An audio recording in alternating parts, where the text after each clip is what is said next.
hadapan-Mu. Berkati setiap kami yang hadir saat pagi hari ini Tuhan.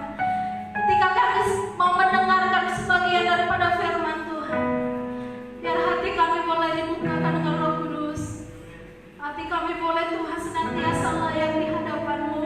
Hidup kami kudus di hadapan-Mu Tuhan. Kami layak di hadapan-Mu saat ini Tuhan. Kami rindu Tuhan Kau yang memberkati setiap kami yang hadir saat pagi hari ini.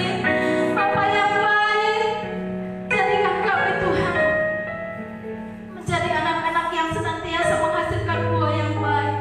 Dengan firman-Mu menjadi kekuatan bagi kami. Kami mau melihat mujizat-Mu terjadi atas hidup kami Tuhan. Kami mau melihat pertolongan-Mu yang kuasa terjadi atas hidup kami. Layakkan kami Tuhan. Taruh hati yang mau dengar-dengaran akan firman-Mu. Jadikan kami menjadi pelaku-pelaku daripada firman-Mu Tuhan. Agar kami kudus di hadapan-Mu. Jadikan kami menjadi orang yang jujur di hadapan Tuhan. Ampuni segala dosa pelanggaran kami Bapa. Berkati hamba-Mu Tuhan yang akan membawa kebenaran firman-Mu. Kami taruh hidup hamba-Mu ke dalam tangan-Mu Tuhan. Berkati Tuhan mulai dari ujung rambut sampai ujung kaki Tuhan. Kekudusan yang daripada Tuhan senantiasa kuduskan hamba-Mu. Kami rindu Tuhan firman-Mu saat siang hari ini Bapa boleh memenangkan setiap hati kami. Kami rindu Tuhan firman-Mu menjadi jawaban atas setiap masalah kehidupan kami. Setiap kami yang sakit boleh disembuhkan dengan kuasa firman-Mu dalam nama Yesus. Urapi firman-Mu Tuhan, urapi hamba-Mu. Setiap kata yang keluar dari mulut hamba-Mu Tuhan itu berasal daripada Tuhan, sehingga menjadi berkat bagi kami Tuhan. Menjadi berkat yang luar biasa bagi kami. Hati kami yang merasa beban berat Tuhan boleh dilegakan dengan firman-Mu. Kuduskan hamba-Mu, layakkan hamba-Mu di hadapan-Mu Tuhan. Kuasai ruangan ini Tuhan, terlebih ruangan hati kami. Kami rindu Roh Kudus-Mu yang menguasai Tuhan. Sehingga setiap kami yang mendengar firman-Mu Tuhan, kami boleh menerimanya Bapa. Terpujilah nama-Mu Tuhan. Dalam nama Tuhan Yesus kami siap mendengar firman-Mu. Haleluya. Amin. Tuhan silakan duduk di kasih Tuhan. Selanjutnya kami serahkan pada Tuhan.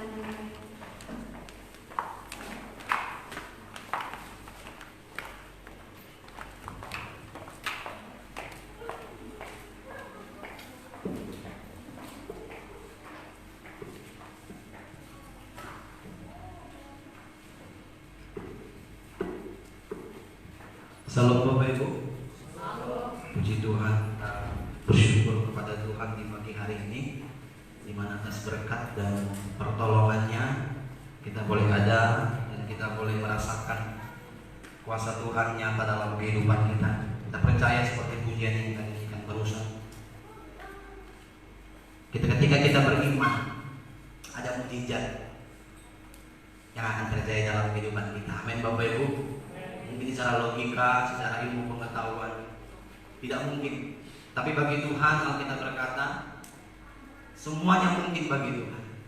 Apa yang tak mungkin bagi kita, semua akan dilakukan Tuhan dalam kehidupan kita. Dan bersyukur buat Tuhan, buat hari ini Bapak Ibu, buat kasih Tuhan, dan bersyukur juga buat Bapak Pendeta Oscar yang sudah mempercayakan saya kembali untuk menyampaikan kebenaran firman Tuhan pada pagi hari ini. Langsung saja Bapak Ibu kita buka Alkitab kita dalam kitab Markus, Injil Markus pasal yang keempat.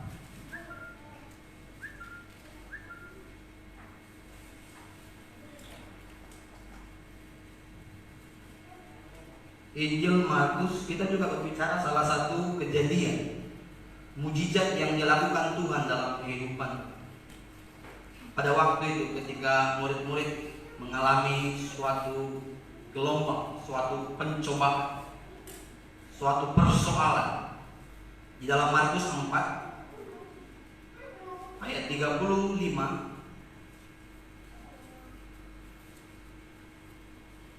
sampai 41. Judul perikop di sana adalah angin ribut diredakan. Kita sama-sama baca ayat ini supaya kita saling diberkati pada pagi hari ini. Nanti ayat 35 saya bergantian Bapak Ibu ayat yang genap, 36 dan selanjutnya. Markus 4 ayat 35 sampai 41. Angin ribut diredakan. Pada hari itu, waktu hari sudah petang, Yesus berkata kepada mereka, "Marilah kita bertolak ke seberang."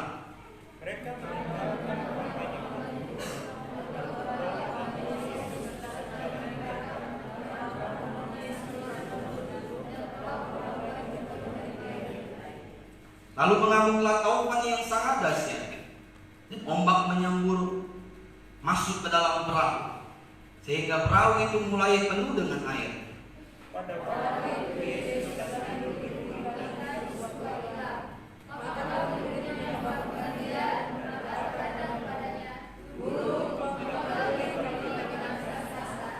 Ia pun bangun, menghardik angin itu dan berkata kepada danau itu, "Diam, tenanglah."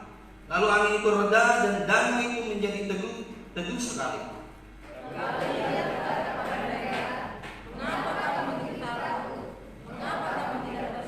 Ayat 41 kita baca Bapak Ibu 3, 2 ayat. Mereka menjadi sangat takut dan berkata kepada seorang yang lain, "Siapakah orang ini sehingga angin dan danau pun taat kepadanya?" Diberkati orang yang membaca, merenungkan, bahkan membagikan firman Tuhan tiap-tiap hari dalam hidupnya. Pagi hari ini Bapak Ibu kita belajar dari Markus 4 ayat 35 sampai 41. Yang sudah sering kita dengar, yang sudah sering kita baca mungkin. Ketika Yesus menghardik angin, ada mujizat di sana. Jadi kita belajar hari ini dengan judul melewati gelombang hidup ini. Kisah ini Bapak Ibu kisah naratif, kisah nyata, kisah yang dialami setiap murid-murid. Dan Markus sebagai penulis ditujukan ini kepada orang-orang Roma, bahkan orang-orang Yahudi yang di sana. Supaya apa? Supaya mereka mengalami, mengerti, memahami mujizat yang dilakukan Yesus. Ketika mereka mengerti, memahami mujizat yang dilakukan Yesus, maka mereka akan percaya Dia Tuhan dan Juru Selamat. Ya, tadi pujian kita sangat dalam. Aku percaya ada mujizat pekerjaan Tuhan ajaib tidak pernah mengecewakan. Jadi ketika itu naratif ini nyata ini dialami murid-muridnya. Alkitab berkata di sana Bapak Ibu, pada hari itu waktu hari sudah petang, Yesus berkata kepada mereka, "Mari kita bertolak ke seberang." Bapak Ibu, Markus ini kalau kita teliti membacanya, berbicara tentang mujizat, ada 19 kali dinyatakan di sana kejadian mujizat. Lebih banyak dari Injil yang lain, Matius, Yohanes, Markus lebih banyak. Supaya apa? Supaya orang mengenal, memahami bahwa Tuhan Yesus adalah Tuhan dan Juru Selamat mereka. Ayat 35 berkata seperti ini Bapak Ibu. Yesus berkata kepada mereka, "Marilah bertolak ke seberang." Kalau bicara mengenai ayat ini, Yesus adalah Allah yang dinamis. Allah yang dinamis, Allah yang terus bergerak. Diajak murid-murid. Padahal kalau kita baca di ayat yang sebelumnya, itu Yesus lagi mengajar. Gak pernah berhenti Yesus. Setelah dia mengajar, banyak orang di tepi danau Galilea itu, Yesus mengajak murid-muridnya, "Ayo mari kita bertolak ke seberang." Naik perahu. Ayat 36 juga, perahu-perahu lain menyertai dia. Yesus orangnya dinamis, yang terus bergerak. Allah juga mau kita Bapak Ibu yang saat ini ada, mari kita terus bergerak. Amin Bapak Ibu. Bergerak ke dalam apa? Menjadi saksi Kristus. Bergerak di dalam melayani Tuhan. Bahkan kita terus bergerak, tetap kuat menghadapi segala gelombang kehidupan ini. Sama yang dialami oleh Yesus. Kalau kita belajar Bapak Ibu dalam perikop ini, 7 dari 12 murid Yesus itu adalah pekerjaannya nelayan. 12 murid Yesus. Sekalipun Yudas sudah diganti pada waktu itu ketika dalam kisah para rasul diganti, tapi 12 murid Yesus. 12 murid Yesus itu 7 itu nelayan.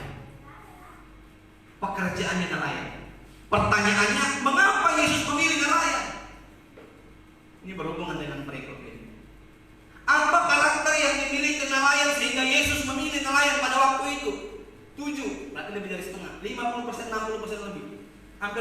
konsep murid Yesus itu pekerjaan nelayan. Ketika Yesus memilih, ada maksud Tuhan. Karakter apa yang dimiliki nelayan? Bapak Ibu, karakter yang dimiliki nelayan saya catat di sini sama dengan penjala ikan, nelayan sama dengan penjala manusia. Mengapa saya katakan seperti itu? Yang pertama, nelayan itu Bapak Ibu fokusnya adalah ikan. Penjala manusia fokusnya cuma satu, jiwa. Baunya pun bau ikan, mimpinya pun mimpi ikan. Orang sudah nelayan, pekerjaannya pasti itu yang digeluti. Apa yang dipikirkan? Ikan. Kesana dapat ikan. Berpikir dia dapat ikan dan pulang bawa ikan. Jadi nelayan itu fokusnya adalah ikan. Sama dengan penjala manusia.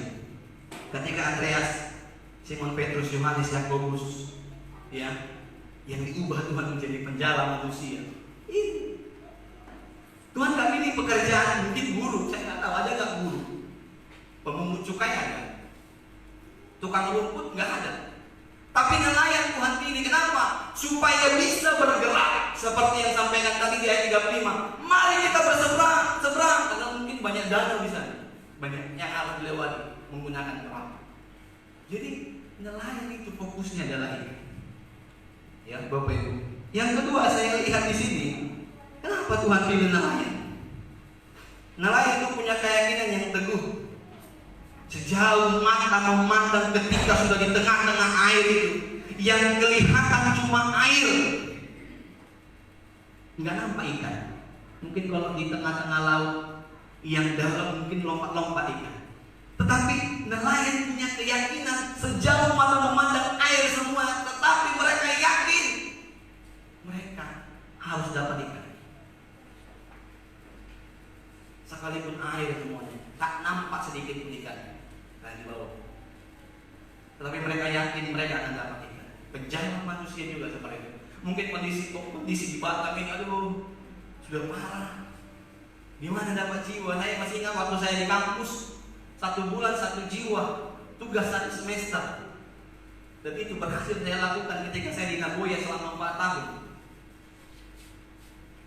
Belajar dari senior, gimana caranya? Apa firman Tuhan yang saya sampaikan supaya orang mengenal Tuhan dan Juru Selamat? Apa yang saya sampaikan?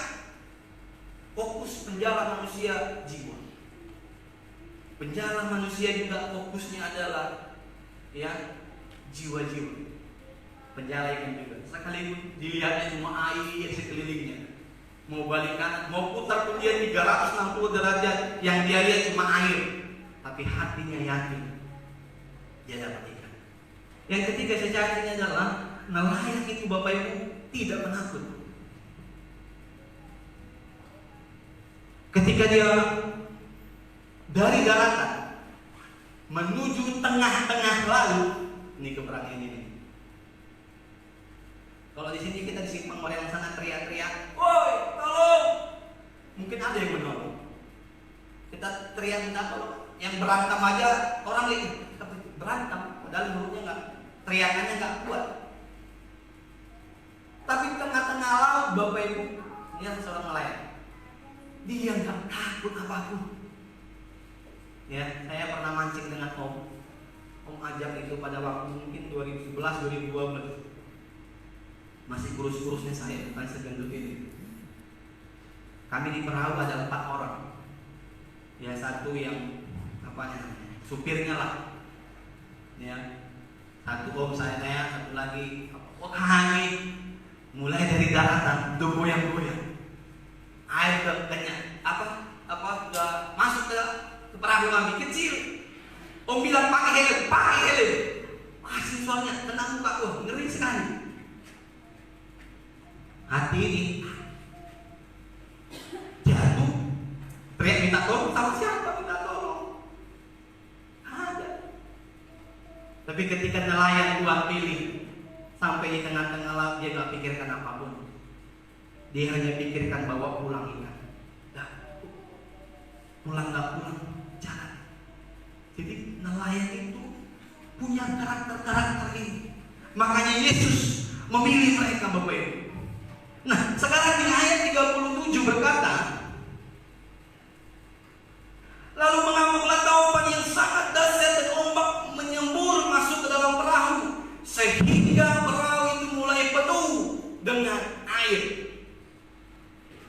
Nih, nelayan ini loh. 7 nih perahu itu nelayan. Nanti kita baca di ayat 38. Kalau saya melihat semalam, ya, Danau Galilea itu dikelilingi dengan bukit-bukit. Sebenarnya tidak hal yang biasa lagi bagi murid-murid Danau Galilea itu diombang-ambing oleh ombak. Tidak biasa lagi, sudah terbiasa gitu loh. Seorang nelayan itu mengalami seperti sudah terbiasa. Ayat 35, ngamuk sehingga air yang masuk ke dalam perahu itu. Cara logika ini Bapak Ibu. Nanti kita baca di ayat 38. Apa respon murid-murid? Ya, apa respon murid-murid? Ayat 38 berkata, pada waktu itu Yesus sedang tidur di buritan di sebuah tilam, maka murid-muridnya membangunkan dia dan berkata kepadanya. Ini mulai ada rasa panik. Gelombang datang, persoalan datang, mungkin kita juga panik, khawatir apa yang mau kita perbuat. Padahal kita orang Kristen, padahal murid-murid nelayan di dalamnya. Kita pun orang Kristen di dalamnya. Tetapi ketika itu aja, ketakutan itu aja. Tapi jangan sampai berlebihan. Istilahnya apa itu, paranoid. Sampai nyerah. Nanti kita lihat apa respon murid-murid, apa reaksi murid-murid, nanti kita lihat. Tetapi di sini Bapak Ibu, Tuhan izinkan perahu mereka digoncang. Perahu mereka digoncang. Sama dengan kita. Mungkin saat ini perahu kita bukan perahu mungkin dalam kapal itu, tapi perahu kehidupan, perahu bisnis kita, perahu rumah tangga kita, perahu masa depan kita sedang digoncang oleh Tuhan saat-saat ini. Apa yang harus kita perbuat? Secara manusia mungkin lemah. Saya juga punya persoalan. Saya lemah. Sampai saya menangis hari Selasa itu. Saya nggak tahu mau bilang apa. Saya nggak tahu mau kemana pergi. Tetapi goncangan itu dialami oleh murid-murid Bapak Ibu. Ya, ketika perahu mereka penuh dengan air, 37b berkata, dan murid-murid melihat air sudah masuk ke dalam perahu. Wah, panik mereka. Makanya Bapak Ibu, sebenarnya kalau kita berbicara masalah laut itu nggak selamanya tenang. Kalau saya naik kapal kelut, saya lihat dari jauh, laut tenang. Kita nggak tahu apa yang terjadi sebentar lagi. Jadi nggak selamanya laut itu tenang. Murid-murid juga digoncang oleh Tuhan. Jadi bagaimana kita bisa melewati goncangan hidup kita? Sebelumnya Bapak Ibu, saya mau tanya kepada Bapak Ibu. Mau berkat yang biasa atau berkat yang luar biasa? Pasti kita milih berkat yang luar biasa. Saya nggak mau lah berkat yang biasa-biasa. Saya mau bersyukur, saya mau diberkati oleh Tuhan. Jadi jika kita mau berkat yang luar biasa, goncangan hidup juga luar biasa. Saya pelajari ini. Berarti memang semakin kita dekat dengan Tuhan, semakin kita rajin beribadah, semakin kita mulai mengandalkan Tuhan dalam hidup ini, Tuhan izinkan kita mengalami goncangan itu. Jadi jika kita mau berkat yang luar biasa, ya goncangan pun luar biasa. Ya, bukan sistem ekonomi sekarang, ekonomi dunia. Modal sekecil-kecilnya, keuntungan sebesar-besarnya. No, itu bukan prinsip Yesus. Tanpa modal bisa kaya katanya. Itu ekonomi dunia ini. Tapi Yesus prinsipnya, semakin kita digoncang, semakin banyak berkat yang Tuhan sediakan bagi kita. Amin Bapak Ibu. Itu kita yakin. Saya juga mengalami 5 tahun bulan 7 ini. Ini goncangan yang hebat. Mungkin kalau saya bawakan ke dalam laut, udah goyang kiri, kapal udah goyang kanan. Ya. Tapi kita lihat di sini, Bapak Ibu, yang harus kita lakukan ketika kita berdoa mungkin ini, jangan beri kami Tuhan beban yang ringan, jangan beri kami beban yang ringan, tapi berilah kami bahu yang kuat, supaya kami bisa menanggung gelombang hidup ini, supaya kami bisa menanggung persoalan hidup ini. Jadi bagaimana kita bisa melewati goncangan hidup Bapak Ibu? Yang pertama saya catat di sini adalah setiap orang percaya harus mengerti kita tidak bebas dari goncangan. Saya katakan sekali lagi, setiap orang percaya harus mengerti kita tidak bebas dari goncangan. Walaupun pada mulanya tenang, pulang gereja kita nggak tahu apa terjadi. Ini tenang gitu. Besok tidak tahu apa yang terjadi. Apa yang kita lakukan? Mengerti. Kita orang Kristen, tidak ada ya kita bisa bebas dari goncangan. Siapapun itu Bapak Ibu, seorang pelayan aja, pemain buat latihan musik saja bisa ada goncangan. Sudah melakukan kemuliaan Tuhan, mau melayani nama, bisa ada goncangan. Kenapa ini? Tidak ada. Bisa bebas dari goncangan. Jadi ini yang harus kita pelajari Bapak Ibu. Ya. Lalu mengambil taupan yang sangat dahsyat dan ombak menyembur masuk ke dalam perahu, sehingga perahu mereka mulai penuh dengan air. Kalau kita melihat di sini Bapak Ibu adalah ya, goncangan itu selalu ada. Jadi jangan kecewa jadi orang Kristen. Jika kita diizinkan mengalami goncangan, jangan marah, jangan protes. Makanya kalau kita lihat di slogan, kalau sedang diproses, jangan protes. Sekalipun protes itu menyakitkan, kasih yang tanpa apa daripada kasih yang tersembunyi lebih bagus. Tapi sakitnya di sini.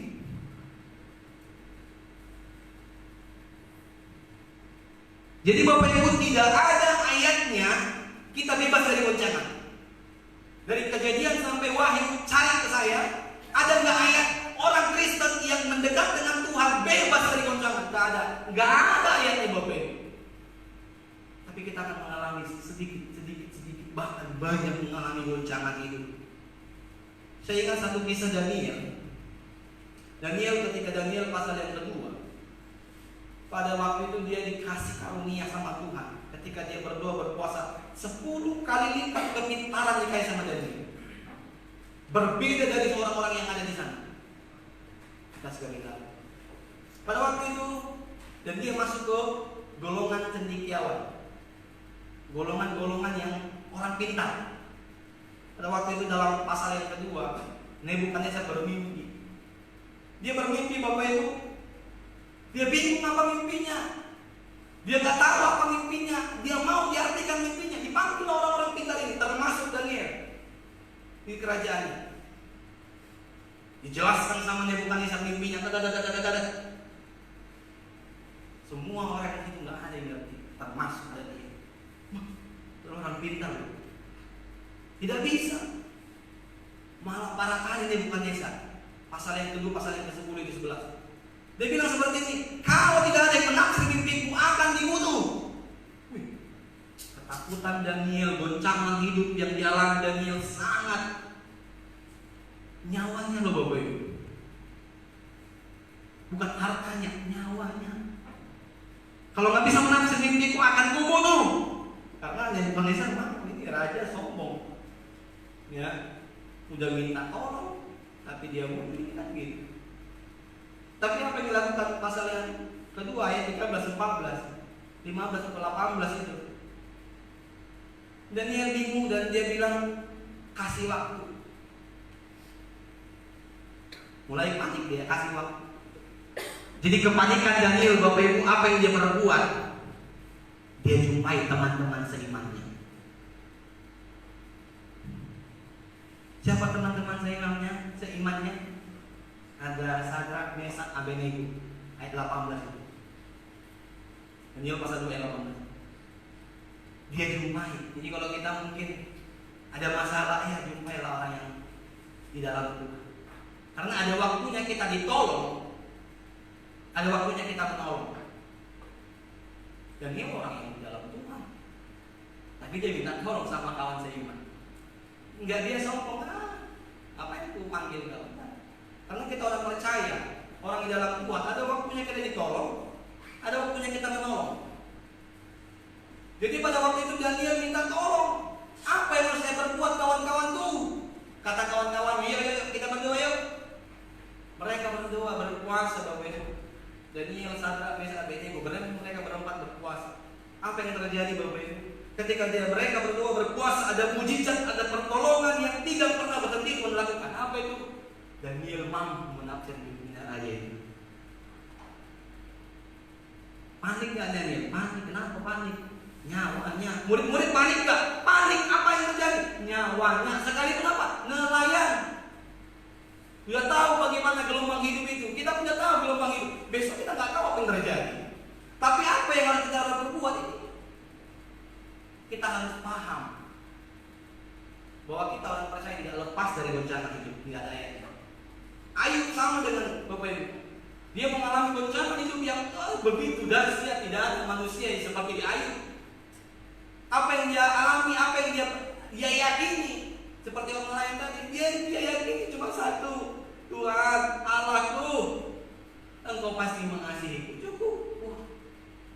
Kalau kita mungkin ketika menghadapi bencana ini, persoalan, masalah ini, Tuhan Engkau pasti mengasihiku, susah bilang. Tapi Ayub luar biasa. Hanya belajar dari Ayub menghadapi bencana hidup ini. Bencana hidup kita berbeda-beda, ya. Masalah hidup kita berbeda-beda. Tapi kita harus satu yang kita mau mengerti. Kita harus mengerti, memahami bahwa kita tidak bebas dari bencana hidup Bapak Ibu. Ya. Yang bisa kita lakukan adalah Matius 11 ayat 28 berkata, marilah kepadaku yang berbeban berat. Marilah kepadaku yang letih lesu berbeban berat, aku akan memberikan apa Bapak Ibu? Kelegaan. Belum dijawab, aku akan menolong belum, tapi hanya dilegakan dulu. Kayak kita haus minum, baru lega. Masih digituin sama Allah, tapi hatinya senang. Jadi nggak ada ayahnya Bapak Ibu kita bebas dari goncangan. Yang ada adalah kita akan ditolong oleh Tuhan.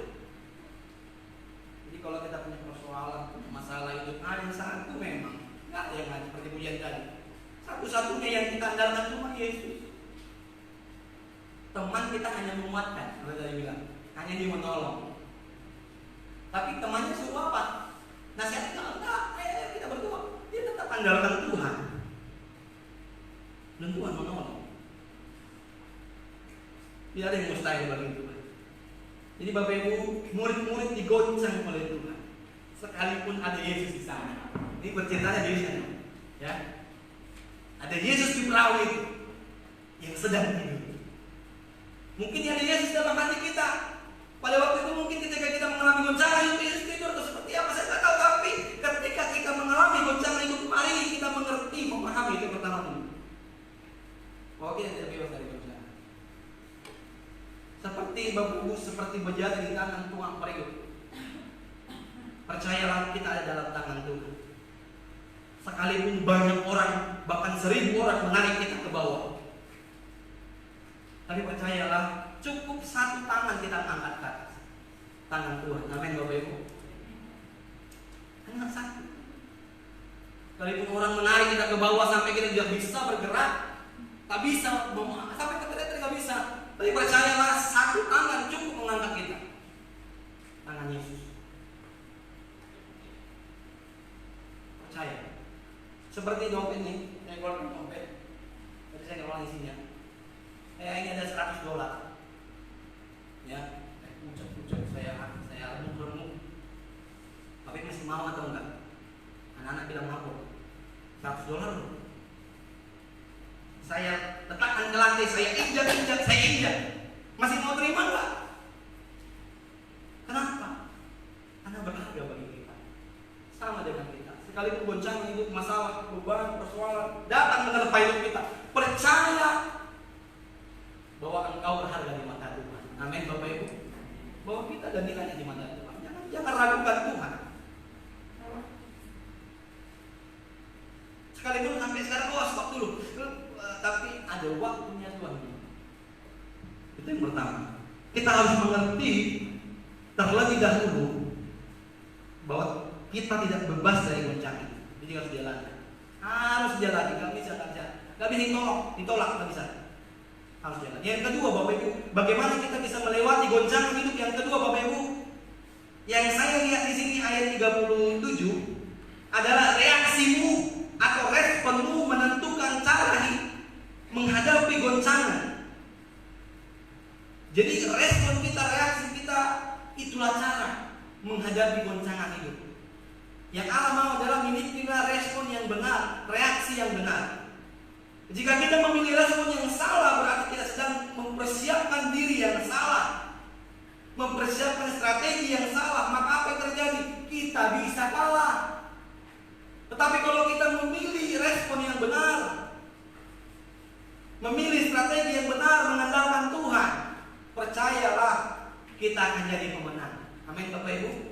Kita lihat sebentar, ada respon yang salah pada murid-murid. Ayat 37 Bapak Ibu.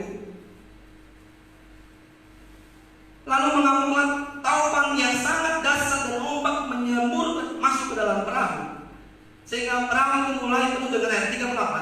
38. Pada waktu Yesus sedang tidur di gurita di sebuah tilam, Yesus tidur. Maka murid-muridnya membangunkan dia dan berkata kepadanya, "Guru, engkau tidak peduli kalau kita binasa." Ini responnya. Seringkali kita ketika mengalami masalah, Tuhan tidak sayang kepadaku.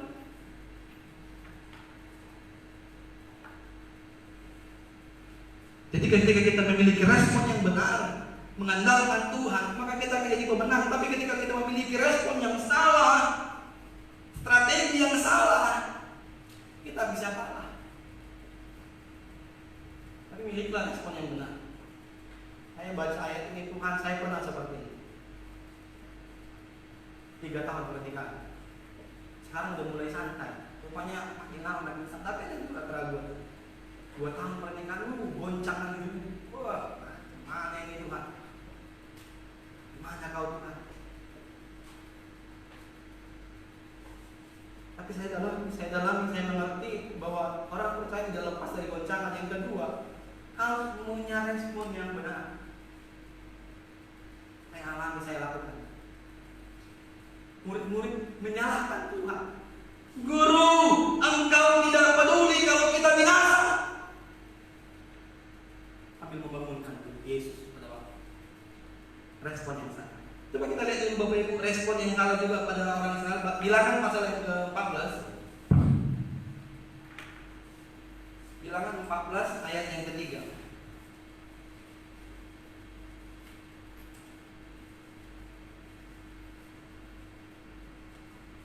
Salah seorang baca Bapak Ibu.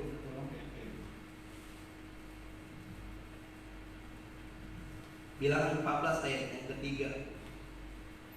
Firman Tuhan, mengapakah Tuhan membawa kami ke negeri ini supaya kami tewas oleh pedang dan istri serta anak-anak kami menjadi tawanan?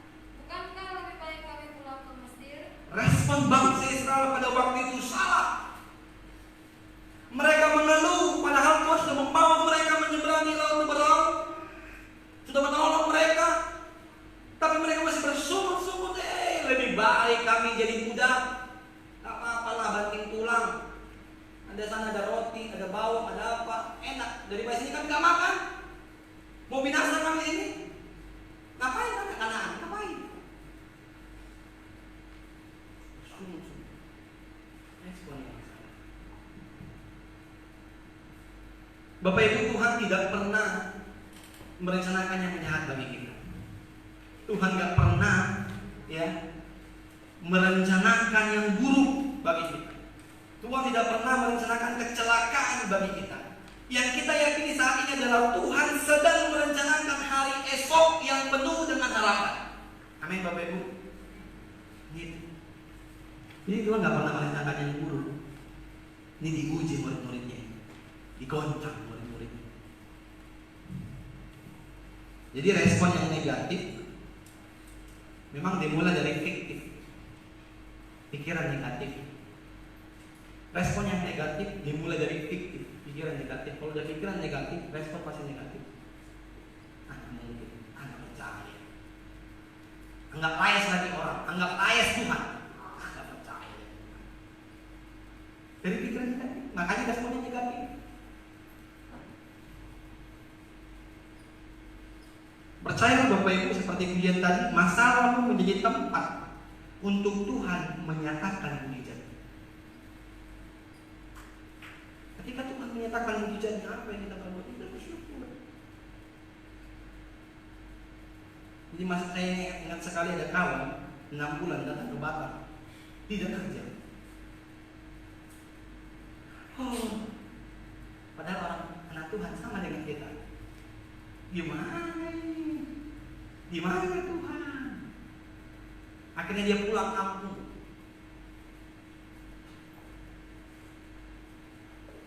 Respon salah, dia menyalahkan Tuhan.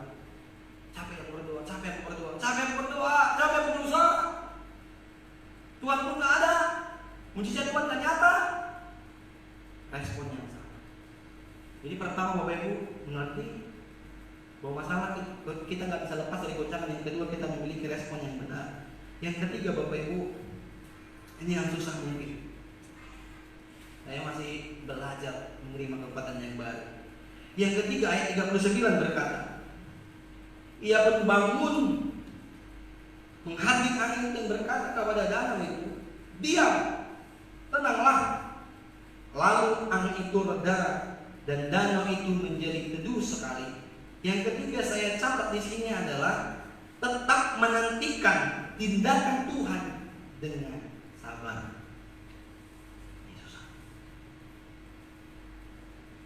Kesabaran membutuhkan kekuatan yang ekstra, kekuatan yang baru. Kesabaran memang senantiasa berhubungan dengan, berkaitan dengan waktu. Karena sekarang pola pikir kita sudah makin cepat, teknologi cepat, maunya cepat. Jadi berbicara kesabaran itu berbicara masalah waktu. Ayat 39 berkata, diam, tenanglah. Ini. Di sini Tuhan sudah bertindak. Tinggal menunggu waktunya.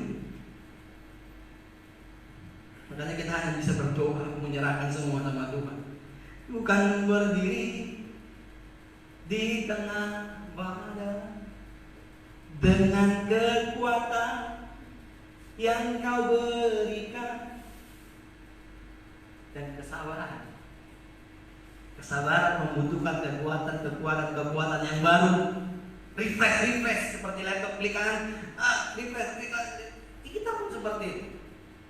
Kalau nggak di refresh, HP aja bisa kalau udah penuh main mau foto nggak bisa, hapus. Sabar. Menanti jawaban Tuhan memang harus sabar. Kesabaran lu ketika dia lama lo Bapak membangun batra. Apa yang terjadi? Kesabarannya membuahkan hasil. Dia dari sekeluarganya ditolong Tuhan. Sekalipun orang menghina, sana menghina, mengejek, Nuh tetap membangun batu dan Nuh ditolong Tuhan. Jadi memang dibutuhkan kesabaran. Mengapa kita harus sabar Bapak Ibu? Karena Tuhan, ya, percayalah Tuhan akan bertindak. Sebab jika Tuhan sudah bertindak, semuanya diselesaikan. Hanya cukup 2 kata. Yesus menghardik angin itu, katakan, diam, tenanglah.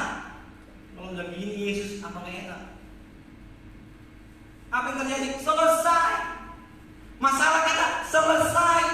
Pergumulan kita selesai. Apapun pergumulan kita selesai. Ketika kita sudah mengandalkan Tuhan, ketika Yesus sudah menghardik, ketika Yesus sudah bertindak. Jadi harus sabar. Selesai. Ini yang harus kita percaya. Ayat terakhir 1 Korintus 10 ayat 13.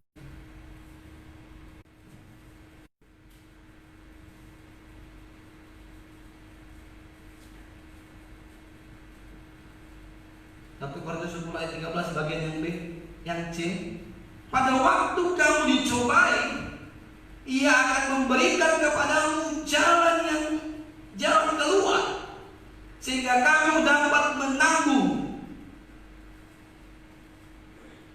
Tuhan akan berikan jalan keluar, Bapak Ibu. Satu lagi nih, kemalangan orang banyak, orang percaya banyak, tetapi Tuhan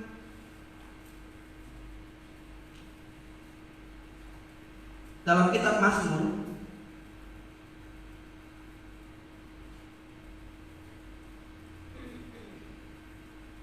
kemalangan orang banyak, orang percaya itu banyak, tapi percayalah Tuhan akan melepaskan. Dicatat di mana itu?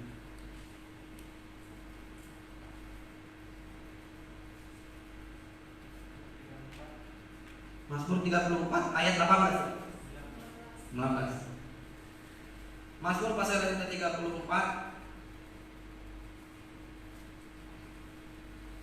ayat 19. Tuh mana? Ayat 20, Bapak Ibu. Kemalangan orang benar, kemalangan, persoalan, goncangan hidup itu sama. Kemalangan orang benar banyak, tetapi Tuhan melepaskan dia dari semuanya. Ini yang kita percaya. 1 Korintus 10 ayat 13 berkata, ada jalan keluar ketika kita sedang dicobai. Percayalah, andalkan Tuhan. Yang pertama harus memahami kita terbebas dari goncangan. Yang kedua itu harus memiliki respon yang benar. Yang ketiga yang gak susah, kita harus menantikan tindakan Tuhan dengan sabar. Percaya ada jalan keluar. Tuhan akan selesaikan. Ayat 20. Tuhan akan melepaskan dia dari semua ini. Diam, tenanglah. Berarti menandakan sudah selesai. Tidak ada badai sebesar apapun yang tidak sanggup diredakan oleh Tuhan Yesus. Amin, Bapak Ibu. Saya yakini, percaya ini. Terima kasih, ini firman Tuhan. Biarlah firman Tuhan yang kita dengar hari ini kita terima dengan baik, menjadi pedoman kita, supaya kita tetap berjalan bersama dengan Kristus. Sebelum saya serahkan kepada Bapak Gembala, kita angkat pujian.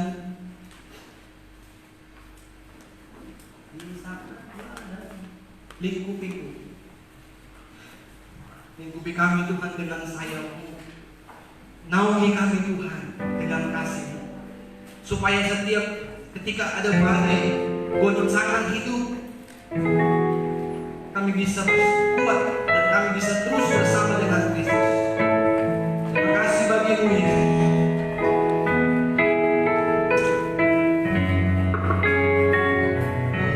Lingkupi. Saya pun kita makin berdiri dulu.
respon yang benar.